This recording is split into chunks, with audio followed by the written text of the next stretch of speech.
Well, you should be afraid of taking risks and pursuing something meaningful. But you should be more afraid of staying where you are if it's making you miserable. Now is the time to leave the rat race, get off the hamster wheel, and be self-directed.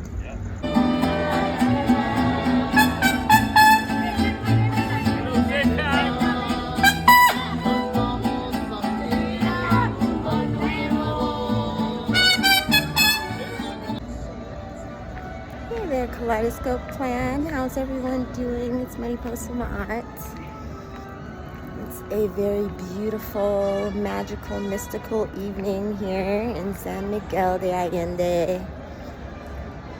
Normally I sit down to talk, but I really felt compelled to just talk while I'm walking. Yeah, you know, the mariachi bands are out like they always are every single night. And then you also have the nightlife, you know, people partying on the roofs and all that kind of thing. All with the beautiful backdrop of the cobblestone roads and the lovely architecture. Yes, I'm feeling very grateful for this beautiful place. So this evening I wanted to just come on and talk a little bit about how, you know, there's a big shift happening. You know, the world is shifting right now. A lot is going on right at 0 degrees Aries, which is what they call a world point, where it creates a big shift in the world. I think I'll sit right here. Isn't that lovely? Really pretty. Yeah, so it's considered to be a world point, and that just means that, you know, the whole world is going through a serious shift, and we have the very powerful planets of Saturn and Neptune specifically that are making these transits. So if you know anything about astrology, you'll know that these planets move so slowly, but they have a very serious weight to them. So when they shift to another sign, you know, especially from Pisces to Aries, we're going to feel it. And yeah, I mean, I'm feeling it. Not only that, but Pluto is in Aquarius, just at maybe like 3 or 4 degrees. And so they're about to, is it square? Let me see, from Aquarius to Aries. Pisces, Aries, oh, sextile. There are 2 signs over. So they're about to sextile Pluto, so that makes it even more powerful. So I wanted to give more context to the Saturn and Neptune sextiling Pluto, because I didn't really say exactly what Pluto in Aquarius means. So Aquarius is about technological advancement. It's also about the collective. So when we have Pluto in Aquarius, this Pluto is about transformation, like life-changing transformation. So, I mean, it's not a secret that our world is being changed incredibly by the level of technological advancement, by AI, and, you know, just the way that society moves is much different now. I mean, if we could just think about how much Ubers and Lyfts, and how many people make money from doing that when that technology is not very old, but now it's very commonplace, and it almost feels old to us, but really it's only been a few years. So that's like old technology, right? But we now have things where people can make their own movies and stuff without really having any experience with technology. And they're starting to, people are starting to lose jobs that technology can take over. And so it's like creating a whole new playing field. So when we have Saturn and Neptune in Aries and they're sextiling that dynamic related to transformation and change in the technological world, a sextile is a harmonious, a positive support. When you have transits that are in sextile. So Pluto is they are lending each other. Pluto is lending support to the Saturn and Neptune in Aries, and Saturn and Neptune in Aries are lending support to the Pluto aspect. So Aries is how the individuals develop, us dealing with Saturn, with these cycles, these serious cycles that we're going through, and Neptune looking at what's really possible in this world, dreams versus illusions. We have Pluto in Aquarius supporting these things, technology.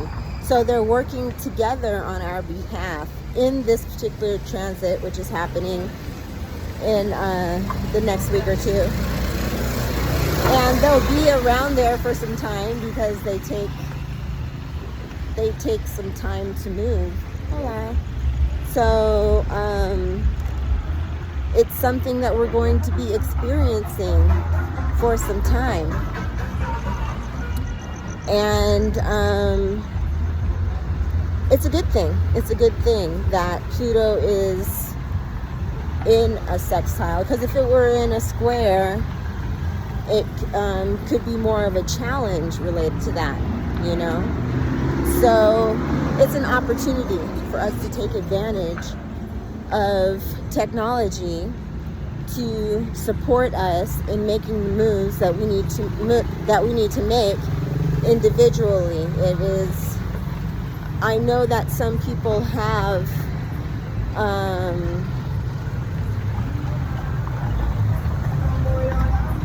they have blockages, psychologically to using technology, and they might even have some resentment. But now is the time to get over your resentment and really see how technology can support you, because it's the world we live in. So it would be very advantageous to at least, know the playing field that we're working with. Okay, so I just wanted to add that related to what we're talking about as far as moving yourself forward. Technology can be what makes or breaks you related to your ability to get out of the rat race or to jump off of the hamster wheel. Technology is that catalyst that you could be looking for, and it's just important to really explore, maybe even things that you've never done before. I know for me, since I've been in Mexico, I've depended heavily on technology. I've become a digital nomad, and I've used a number of different things in the digital space to generate income. And so now I'm going to be looking even further for opportunities of how I can further myself and my dreams. And so I encourage you to do the same thing. So anyway, what does that mean for all of us? Well, it does mean that it's a good time to really take stock of where you are, you know, as far as whether you're happy about your current station in life, what you're doing, you know, your everyday existence, and see if, you know, any adjustments need to be made, you know. And the thing is that both Saturn and Neptune are going to be retrograding and then moving forward again into Aries next year into February. So we have time to make these changes, and it's a really good time to really start making the micro movements. At first, envisioning, and if there's something that you don't like, you don't have to make like a super quick jump. You can take your time and, you know, make little steps, you know, start researching the possibilities, you know, start educating yourself about certain things that you might be able to switch into. And the way I conceptualize this is, you know, most people in the United States are going, you know, from being in a rat race to being on a hamster wheel. The rat race would be the 9-to-5 in a job where you're being overworked and pushed along certain lines where you don't really get the opportunity to express your creativity so much because you're burnout and you're pushed so hard. Hopefully you at least do something that you enjoy doing, but even if you do, you know, in the United States, the way that the rat race was going is that they were using technology to monitor, surveillance, and push people to the brink, making them output, you know, more and more and not getting the return for it. Now, because of AI and, you know, just the different things that technology have opened up, now most people have more than one way of making money. More than one way that they use, you know, the opportunity of being independent. But generally, you know, it again is pushing people to the brink where you're overworking and, you know, keeping you where you're just constantly going. It might not be, you know, on the same track like it used to be, like in a rat race where you're like in competition with other people, you know, it's like survival of the fittest kind of thing. But now it's more like a hamster wheel where you're kind of there alone more, but you're still just kind of always going in circles, not really being able to, you know, create a new experience for yourself that, you know, your heart and spirit might really desire, you know, which is normal. It's normal for human beings, for us to grow and expand and want different experiences, right? So these are the two tracks that we're familiar with: the rat race and the hamster wheel. And the goal would be to leave both of those behind and be able to create a creative life that agrees with. Now, for me, I can say that I got off the hamster wheel and the rat race, you know, back before the pandemic. And it has not been easy, you know, going AWOL, leaving the hamster wheel is not easy at all, but it has been worthwhile. It has been worth the challenge, you know. putting myself to the test to see all the different ways that I might be able to subsist, that I might be able to continue to experience a life that, you know, that makes me happy at night when I go to bed, where I can really smile to myself and say, well done, you know. And it really does require that you take a leap of faith, you know, that you know, when they say jump and the net will appear, right? It's like you have to go for that shot, you know, and, you know, you can research, you can practice shots, you can, you know, pray, but then at a given point, it's all about letting the rubber hit the road and, you know, trying something different. So, yeah, that's what time it is if you don't want to get stuck on the hamster wheel, you know. And again, my life isn't perfect, but it's a beautiful life that I've created, you know. So I know the different things that I need. Everybody's different. There are things that you know, people can go without, and there are things that some people need, and so you just have to know your limits, what you need, and even be attuned to when those needs change. Be willing to pivot, you know. I'm actually at one of those places now where I'm pivoting a little bit, and I'm just grateful. Like, I'm ready, you know. I've been kind of,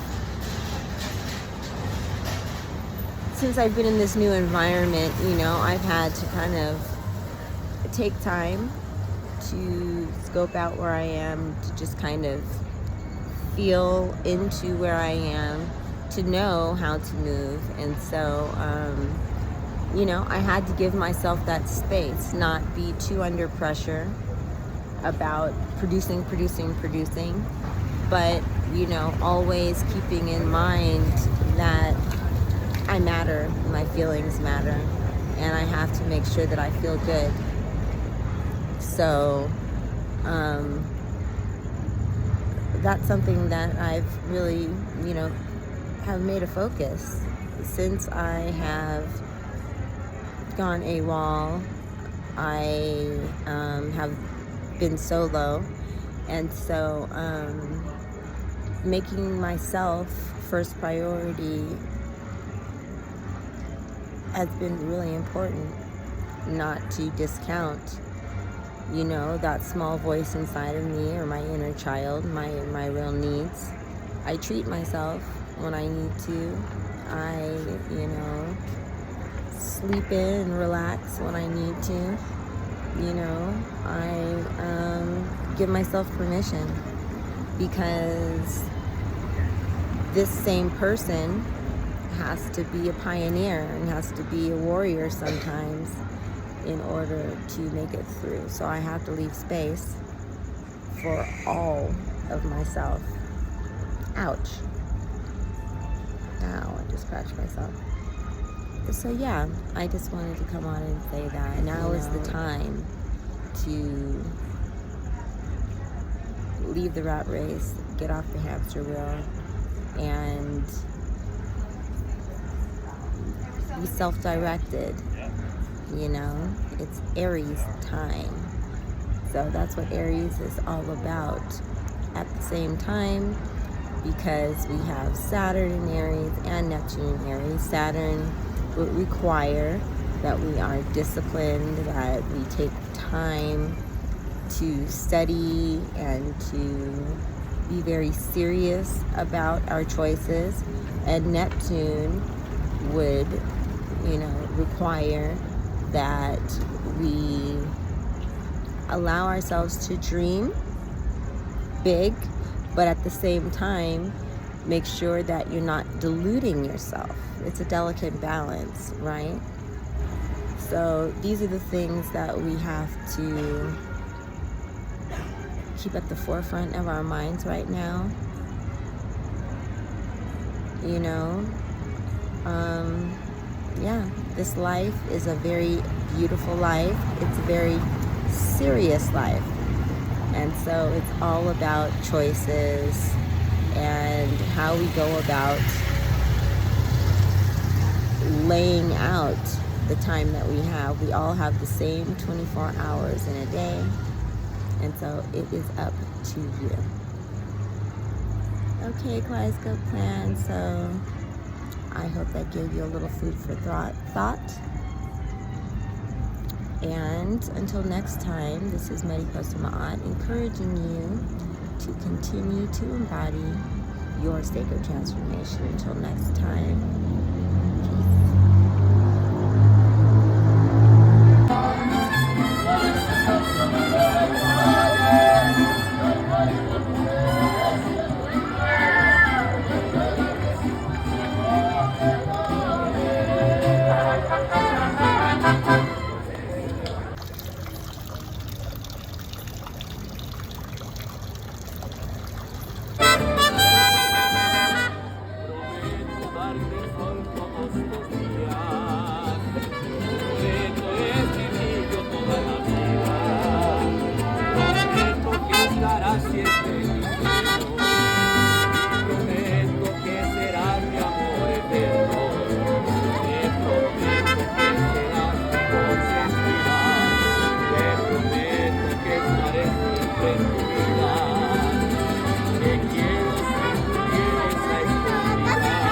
Well, you should be afraid of taking risks and pursuing something meaningful. But you should be more afraid of staying where you are if it's making you miserable.